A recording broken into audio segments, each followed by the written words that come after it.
हरे कृष्ण, राधे राधे, जय माता दी। दोस्तों, तो जैसे कि हमने पिछले वीडियो में जाना था कि घट स्थापना का शुभ मुहूर्त क्या है और 9 दिन माँ दुर्गा को 9 रूपों के नाम क्या है और किस दिन कौन से भगवान की पूजा होगी, हमने ये जाना था। तो आज हम इस वीडियो में यह जानेंगे कि अभी हम ये जानेंगे कि नवरात्र में इन 9 दिनों माँ के 9 रूपों को किन किन चीज़ों का भोग लगता है और लगाना चाहिए। तो ज़्यादा देर ना टाइम ना वेस्ट करते हुए हम शुरू करते हैं वीडियो को। तो प्रथम दिन जो है वो देवी शैलपुत्री की पूजा की जाती है, वह घट स्थापना भी है।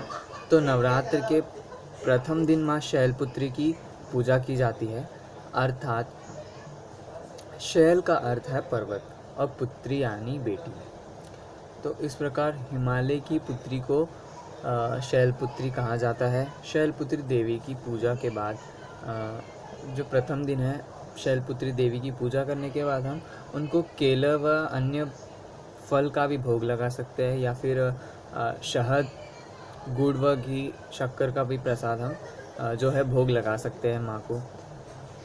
और जो दूसरा दिन है माँ ब्रह्मचारिणी का, उस दिन नवरात्र के दूसरे दिन ब्रह्मचारिणी की पूजा की जाती है। तो देवी ब्रह्मचारिणी ने भगवान नारद से कहा, मैं आपको ये बता रहा था कि किस चीज़ को क्या, अगर बैकग्राउंड में आवाज़ आ रही है तो उसे इग्नोर करें, क्योंकि मेरे घर वाले जो है दीदी भैया इन लोग सब टीवी देख रहे हैं, कॉमेडी सीन्स, तो उस पर उन लोग हंस रहे हैं, तो डोंट माइंड फ्रेंड्स प्लीज़। तो यह देवी ब्रह्मचारिणी ने भगवान नारद के कहने पर भगवान शंकर भी बेहद कठिन तपस्या की। मैं आपको फिर से बता दूं, देवी ब्रह्मचारिणी ने भगवान नारद के कहने पर भगवान शंकर की बेहद कठिन तपस्या की। ठीक है, नारद के कहने पर माँ ने तपस्या की शिव शंकर जी के लिए, जिसके बाद ब्रह्मा जी के वरदान स्वरूप यह भगवान शिव की पत्नी बनी। देवी के इस रूप को उनकी कठिन तपस्या के कारण जाना जाता है और माना जाता है कि देवी के इस रूप की पूजा करने से व्यक्ति को जीवन में सफलता व जीत प्राप्त होती है। देवी ब्रह्मचारिणी की इस रूप का पूजन करते समय शंकर और शक्कर और बिना नमक का मक्खन भोग स्वरूप चढ़ाना चाहिए। साथ ही इसे खुद भी खाए माना जाता है। ऐसी मान्यता है कि इससे उम्र में वृद्धि होती है। तो माँ ब्रह्मचारिणी को जो द्वितीय दिन होता है, दूसरा दिन माँ ब्रह्मचारिणी का होता है, उस दिन आप बिना शक्कर या नमक के माँ को मक्खन का भोग लगाए। अब तृतीय दिन जो है माँ चंद्रघंटा की दिन होती है। तीसरा दिन माँ चंद्रघंटा का होता है, जो कि सुगंध प्रिय है, उनका रूप बेहद सौम्य है। देवी चंद्रघंटा का पूजन करने से भक्त के पाप नष्ट होते हैं, साथ ही राह में भी आने वाले बाधाएं भी दूर हो जाती है। माता चंद्रघंटा को प्रसाद स्वरूप यानी भोग में शहद, मावे की मिठाई, दूध, खीर व दूध से बनी मिठाइयाँ, जो भी आप दूध से बनी है वो दे सकते हैं, शहद भी दे सकते हैं, कोई प्रॉब्लम नहीं होगी। ये माँ चंद्रघंटा को भोग लगता है। तो भी चौथा नवरात्र जो है वो देवी कूष्मांडा की पूजा की जाती है। देवी पुराण के अनुसार जब सृष्टि का अस्तित्व नहीं था, तब देवी कूष्मांडा ने ब्रह्मांड की रचना की थी। ऐसा भी कहा जाता है कि ब्रह्मदेव ने रचना की थी, बट देवी पुराण के अनुसार हम अब बात कर रहे हैं। तो देवी पुराण के अनुसार ये सृष्टि तब माँ ने ब्रह्मांड की रचना की थी।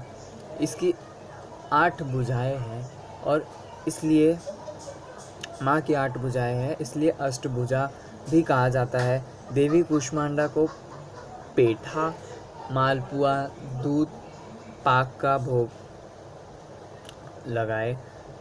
इसके बाद प्रसाद को किसी ब्राह्मण को दान कर दे और खुद भी खाए।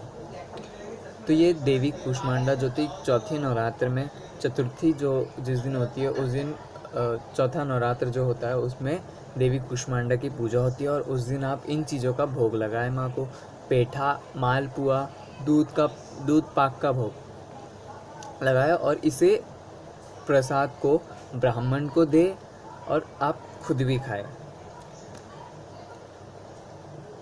तो पंचमी को यानी 5वां दिन, नवरात्र के 5वें दिन माँ स्कंद माता की पूजा की जाती है। माँ स्कंद माता वात्सल्य की मूर्ति है। वात्सल्य की मूर्ति है। यह कारण है कि माता के इस रूप की पूजा करने वालों को कोई किसी तरह की हानि नहीं पहुंचा सकता। इतना ही नहीं, यह कि माना जाता है कि माँ की देवी यह भी माना जाता है कि माँ स्कंद माता की पूजा करने से मूर्ख व्यक्ति भी ज्ञानी बन सकता है। माता स्कंद माता को केसर, पिस्तर, बहुत मेरा टंग स्लिप हो रहा है यार। माँ स्कंद माता को आप भोग में केसर, पिस्ता, ड्राई फ्रूट्स और खीर का भोग लगा सकते हैं, लगाना चाहिए। और अब हम आते हैं षष्ठी में, यानी 6वें दिन माँ कात्यायनी की पूजा की जाती है। माँ कात्यायनी की उपासना और आराधना से भक्तों को बड़ी आसानी से अर्थ, धर्म, काम और मोक्ष चारों फलों की प्राप्ति होती है। उनके रोग, शोक, संताप और भय नष्ट हो जाता है। जन्मों के समस्त पाप भी नष्ट हो जाते हैं। नवरात्र के 6ठी दिन माँ को शहद का भोग लगाना चाहिए। ठीक है, जो नवरात्र का 6वां दिन होता है माँ कात्यायनी का, उस दिन माँ को आप शहद का भोग लगाएं। अब आते हैं माँ कालरात्रि को हम किस दिन क्या भोग लगाए माँ कालरात्रि को। तो जो सप्तमी होती है नवरात्रि की, उसमें माँ कालरात्रि की पूजा की जाती है। माँ कालरात्रि की माँ का 7वां स्वरूप है कालरात्रि। यह माता का बेहद उग्र रूप है, ऐसा कहा जाता है देवी पुराण में। देवी माँ का यह रूप ज्ञान और वैराग्य प्रदान करता है। कालरात्रि की उपासना करने से ब्रह्मांड की सारी सिद्धियों के दरवाजे खुलने लगते हैं और तमाम असुरी शक्तियाँ उनके नाम उच्चारण से ही भयभीत होकर दूर भागने लगते हैं। देवी कालरात्रि को गुड़ का नैवेद्य प्राप्त करना चाहिए। साथ ही बाद में इसे ब्राह्मण को दान करने से शौक से मुक्ति मिलती है एवं अचानक आने वाले संकटों से रक्षा भी होती है। तो अब हम तो यही है कि माँ कालरात्रि को भोग लगाएंगे हम गुड़ का नैवेद्य लगाना चाहिए माँ कालरात्रि को, जो कि 7वां रूप है माँ का, 7वां दिन जो होता है। और अब हम आते हैं अष्टमी को, जो है 8वां दिन, नवरात्र का 8वां दिन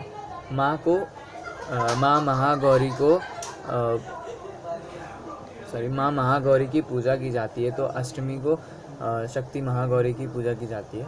महागौरी बेहद कल्याणकारी है और उनकी पूजन से व्यक्ति के पूर्व संचित पाप भी नष्ट होते हैं, यानी पूर्व जन्म के भी पाप नष्ट होते हैं। इस दिन माता को नारियल का भोग लगाया जाता है। साथ ही ब्राह्मण को भी नारियल दान स्वरूप दिया जाता है। ये हो गया अष्टमी को। और अब नवमी की हम बात करें तो नवमी को माँ सिद्धिदात्री की पूजा की जाती है। माता के 9वें रूप में सिद्धिदात्री की पूजा आराधना की जाती है, जो कि नवमी को होती है। माता सिद्धिदात्री को भी सभी प्रकार की सिद्धियाँ देने वाली कहा गया है। माँ सिद्धिदात्री को सभी प्रकार की सिद्धियाँ देने वाली माँ कहा गया है। 9वें दिन माता को नारियल के अतिरिक्त तिल का भोग लगाना भी उत्तम माना गया है। तो हम अब शुरुआत से एक बार हम सिर्फ माँ के भोग जो है वो देखते हैं कि क्या। प्रथम दिन माँ शैलपुत्री को घी, शक्कर, गुड़, व शहद व कोई फल या केले का भोग लगेगा। अब दूसरे दिन माँ को जो ब्रह्मचारिणी है उनको मक्खन बिना नमक और बिना शक्कर मक्खन को शक्कर और बिना नमक के भोग लगाना चाहिए माँ ब्रह्मचारिणी को। और तीसरे दिन माँ चंद्रघंटा को मेवे प्रसाद में शहद, मेवे व मिठाई, मेवे की मिठाई, दूध, खीर व दूध से बनी मिठाइयाँ भोग लगाया जाता है माँ चंद्रघंटा को। अब आते हैं 4th डे पे, चौथा नवरात्र पे माँ कुष्मांडा को हम भोग लगाएंगे। दूध पाक का भोग लगाएंगे, मालपुआ का, पेठा का भोग हम लगा सकते हैं माँ कुष्मांडा को। अब माँ स्कंद माता को हम केसर, पिस्ता, ड्राई फ्रूट्स और खीर का भोग लगाया जाता है स्कंद माता को, जो कि 5वां नवरात्र है। अब जो है षष्ठी, माँ कात्यायनी की पूजा की जाती है। तो इसमें हम माँ कात्यायनी को शहद का भोग लगाएंगे। शहद का भोग लगाया जाता है माँ कात्यायनी को। अब आते हैं 7वें नवरात्र पर, जो कि माँ कालरात्रि का है। उसमें आप माँ को गुड़ का भोग लगाएं। और अब हम आते हैं महागौरी पर, जो कि अष्टमी को महागौरी की पूजा की जाती है। उस दिन माँ को नारियल का भोग लगाना चाहिए। देवी सिद्धिदात्री जो कि नवमी को पूजी जाती है, तो इनको हम नारियल के अतिरिक्त तिल का भोग लगाया जाता है। तो यह था वीडियो आज का फ्रेंड्स। तो अब हम मिलते हैं अगली वीडियो में दूसरे टॉपिक पर, नवरात्र से रिलेटेड। तब तक के लिए हरे कृष्णा, राधे राधे, जय माता दी। Please do like, share, comment and subscribe to my channel. Hare Krishna, Radhe Radhe, जय माता दी।